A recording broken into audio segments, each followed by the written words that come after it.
Hi friends, and welcome to Holistic Wellness and Lifestyle, a Forum to Forage. I'm Jen Lowe, and here is where we grow.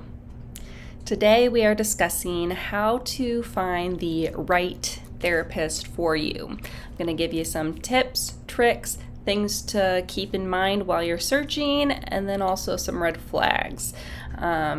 As a therapist, I know the importance of making sure you find that right fit, because if you're not comfortable in therapy and in your sessions, it's very difficult to progress and to get better and to discuss personal things if you don't have that comfort level. And trust me, as a therapist, I have also had my fair share of therapists that were not a good fit. And so some of these I tell my own clients, as well as things I've kept in mind for my own practice.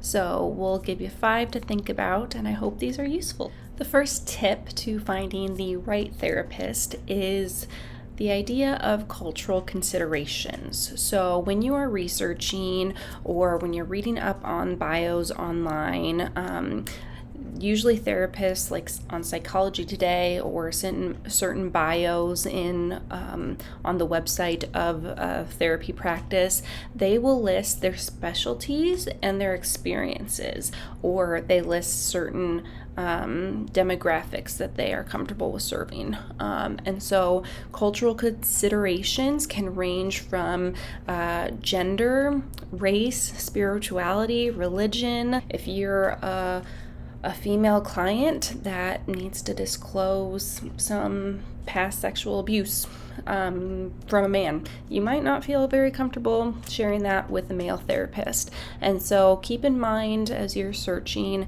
that some of these cultural considerations can be helpful for you to feel more comfortable, or just have that level of comfort as you are disclosing personal information. The second tip or trick as you are trying to find the right fitted therapist for you, this is a red flag, so keep an eye out for this.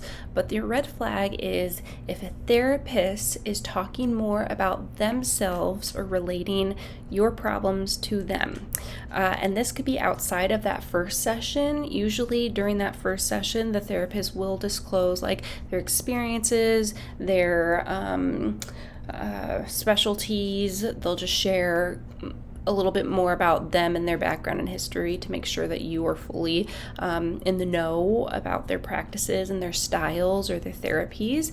And so again, that's professional though. And so if they are talking about themselves or relating things that you're sharing with them or disclosing personal things, this time in these sessions is for you and about you, not about them. And so keep that in mind, that professional boundaries are so crucial and important. Therapists are friendly, but we're not or shouldn't be your friend.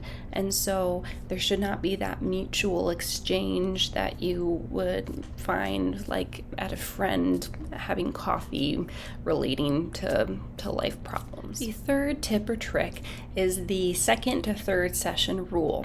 So sometimes it does take time to build a therapeutic rapport relationship, to really get comfortable talking to a person, another stranger, about personal or intimate struggles or challenges, but also trust your gut and your instincts. I have had clients that were transferred to me that saw another therapist once, and they just knew off the bat it would not be a good fit, whether it's those cultural considerations or just they didn't feel comfortable in their office or whatever that could look like. And so sometimes it does take time to build rapport and get comfortable. So sometimes that 2 to 3 session is a good kind of rule of thumb that okay, if you're not comfortable by the 2nd or 3rd session after some of that groundwork, that might be a good rule of thumb that you might not get comfortable and you can request a different therapist. And this leads into the 4th tip or trick for finding the right therapist.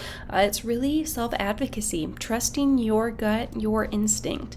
Do not be afraid to speak up. this can be a brave and uncomfortable thing, especially when there could be that power imbalance from a therapist to a client.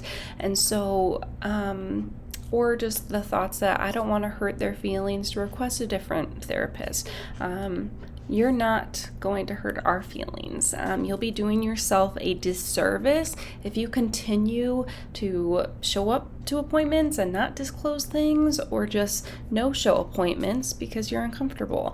And so it is about you and your comfort level, and it's hard enough talking about struggles, but it's even harder if you don't feel like it's a safe space for you to be able to do so. Number 5 is reframe.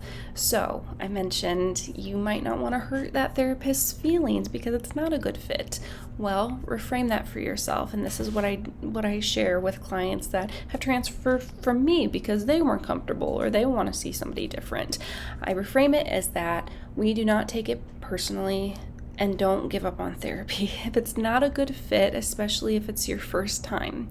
Sometimes it takes going through a few bad experiences or not right fits to be able to find that, but you will never hurt a therapist's feeling.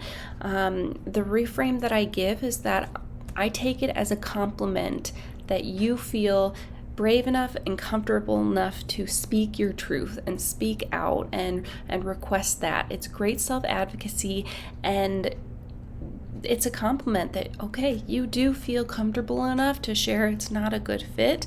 Why might it not be a good fit? But it is about you and your time and your journey and your healing process, not about my feelings. So again, the therapy space is for you, the client, and it is your processing, your time, not about us. So the reframe is you're not going to hurt our feelings. You are actually, it's a compliment that you feel comfortable enough instead of just not showing up and just missing out on those opportunities. You are complimenting me by saying that you are putting yourself first and you feel comfortable enough to share that it's not a good fit and you want to request somebody different. And so those are my 5 tips and tricks to finding the right therapist for you. If you are in the market, if you are therapist shopping, cultural considerations, watching those red flags if you feel uncomfortable or they're talking more about themselves than you, the 2 to 3 session rule, trust in your gut with self-advocacy, and reframe. So I hope these were helpful for you. Comment below if there are things that you keep in mind when you are kind of therapist shopping, trying to find that right fit.